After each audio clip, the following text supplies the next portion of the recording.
Welcome to The Dice Tower, a video podcast about board games and the people who play them. This is a special episode of The Dice Tower in which Tom and Melody Vasel talk about their top 100 games. And now, here are your hosts, Tom, Melody, and Holly Vasel. Welcome to The Dice Tower! Hi, welcome to The Dice Tower! I'm Melody and this is Holly. We are going to talk about six boards today. Today we're talking about numbers 7, 6, and 5. Great games. Let's get to them.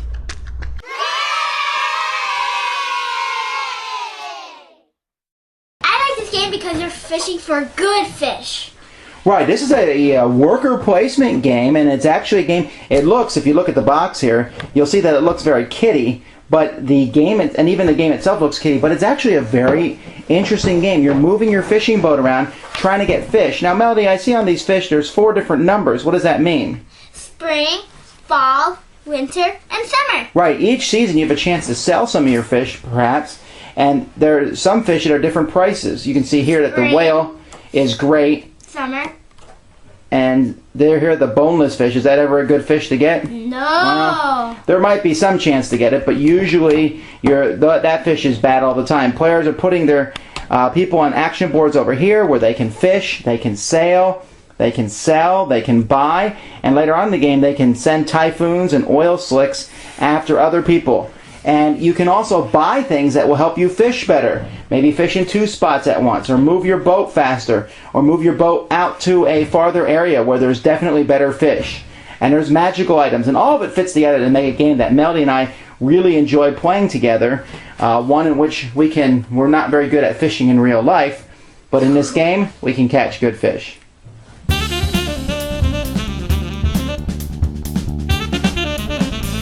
I'm not going to spend a lot of time talking about why Dominion is my favorite game. I've reviewed both it and Dominion Intrigue on the internet. You can check them out.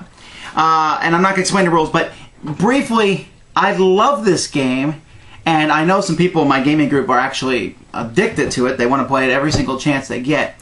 But it's really fascinating because you teach someone, and the idea of building your deck is where it's all at. This is a new game on the list. It's as high as it is right here because I want to play it over and over and over and over again. I probably played Dominion 100 times since I've gotten it, and I expect to play it another 100 times over the next year, which is very rare compared to most of my games, which I don't get a chance to play very often.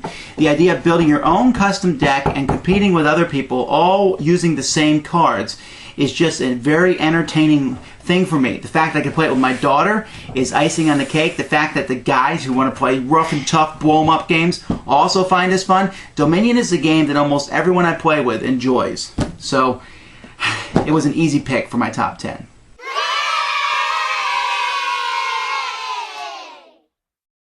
I like this game because you're making a funny little homunculus.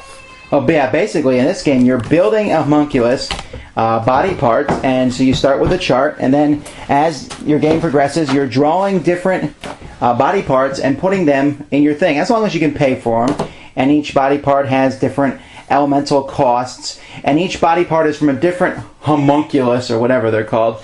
And some of them are cute looking, and some of them I guess are maybe a little bit more scary. But you can also use these body parts to attack other players. You can use hands to steal from other players. You can use some parts to block other players or to take their elements. And so as the game progresses, you're building a really odd-looking homunculus made up of different shapes. You get bonuses if you get the same shape together, and it starts looking rather odd. As an adult, I found the game okay. It kind of got repetitive, but kids really enjoy putting together the whole beast. I'm pretty sure that's an arm there. Oh. There we go. So anyway, I like it in a sense because there's some strategy to it. I think Melody likes it more just because you get to build different monsters. Which monster here is your favorite? This one. The pink one? This one. Oh, the one that's underneath.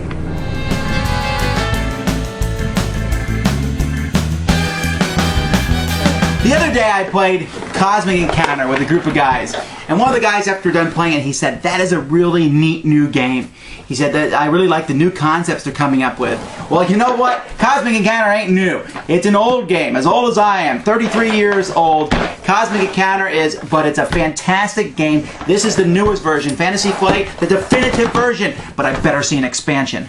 Alright, but anyway, the definitive version of this game, it is a game I bring out, and I teach it to people, and I say, I'm attacking you, we both play cards, turn them face up, but wait, there's more. Each person gets a special alien power. There you go, Richard Garfield. Go invent Magic the Gathering, because this is the game that made it all possible. Cosmic Encounter is a game about galactic emperors and galactic empires all fighting one another in this massive war, and yet it comes down to a neat little fun negotiation game, one that I enjoy playing with my wife, one that I enjoy playing with other people, and every game that I've ever played of this, which numbers in the hundreds, has been different. And they always will be different, because with 50 different aliens and many different setups and different variants, you'll never play the same game twice. The epitome of variability, variety, whatever, you know what I mean.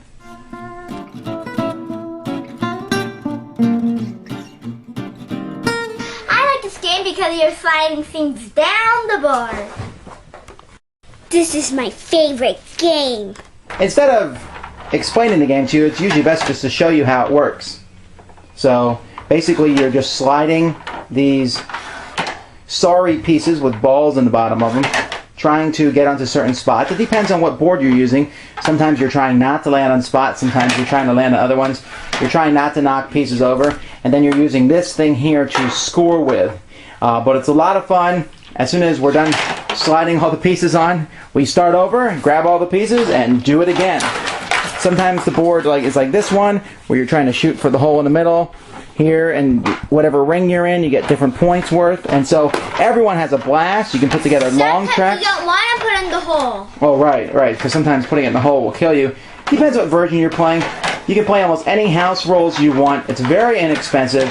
Easy to find, a lot of fun. Sorry, sliders. You get in the middle, you win. Hey, you cheater.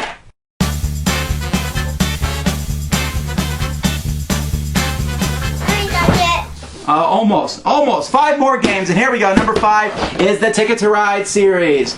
Marvelous games. You know, Ticket to Ride, I played it. They came out with 1910, the expansion for it. I continued to play it. I enjoyed it even more.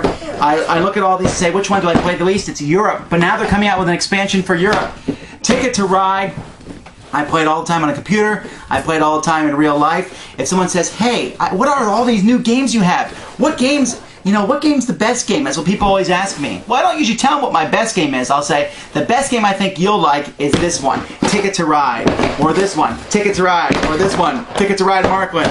You know, building trains, when I first saw the game, the publisher of Days of Wonder showed it to me, and he said, this is going to win the Spiel des Jahres. And I looked at the board, and I thought, that's it? It's a map with some trains.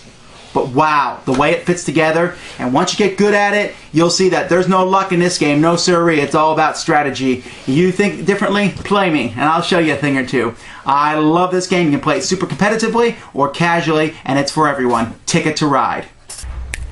Alright, well, thanks for watching us today. This is Tom Vasel telling you that you can get most of these games that we've talked about at funagaingames.com. You can find links to that website on our site, thedicetower.com. Until then, I'm Tom Vasel. I'm Melody. And I'm Holly. We'll see you next time. Woo! Thanks for joining us today. For more written, audio, and video reviews, as well as the #1 board game podcast, check out the website at www.thedicetower.com. Until then, this is Eric Summerer, and you've been watching The Dice Tower.